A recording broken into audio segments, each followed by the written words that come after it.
Live from NPR News in Washington, I'm Jack Speer. Iran has struck back at the U.S. for the killing of a top Iranian general. The U.S. Defense Department says Iran launched more than a dozen ballistic missiles against U.S. military targets in western and northern Iraq. NPR's Franco Ordonez reports President Trump is being briefed by his national security team. The Pentagon says it's clear the missiles were launched from Iran and targeted at least 2 Iraqi military bases hosting U.S. and coalition forces. The Iranian Revolutionary Guard issued a statement that the, quote, fierce revenge has begun.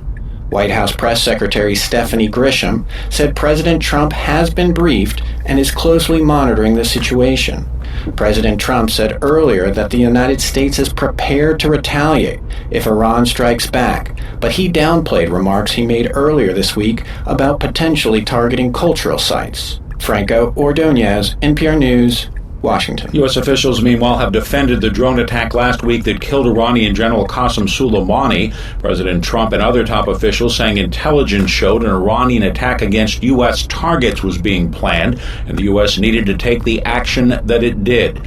U.S. Special Representative for Iran and Senior Policy Advisor to Secretary of State Mike Pompeo, Brian Hook, speaking to NPR today, said he and other Trump administration officials saw the intelligence. Please know that everybody in the President's National Security Cabinet saw the intelligence, and there was agreement among all of his advisors that the risks of not doing anything far exceeded the risks of taking out Qasem Soleimani. Trump has claimed his decision saved American lives. Defense Secretary Mark Esper has claimed threats against Americans were days away from being carried out. However, Trump and his top advisors are under pressure to disclose more details about the intelligence that led to that U.S. drone strike. The nation's trade deficit narrowed in November to just over $43 billion. NPR's Scott Horsley reports U.S. exports increased slightly while imports fell. November's trade gap was the smallest in more than 3 years and marks the 4th decline in the trade deficit in as many months. Since September, imports have declined by an. The Trump administration suspended a new round of tariffs on Chinese imports that was to take effect in mid-December.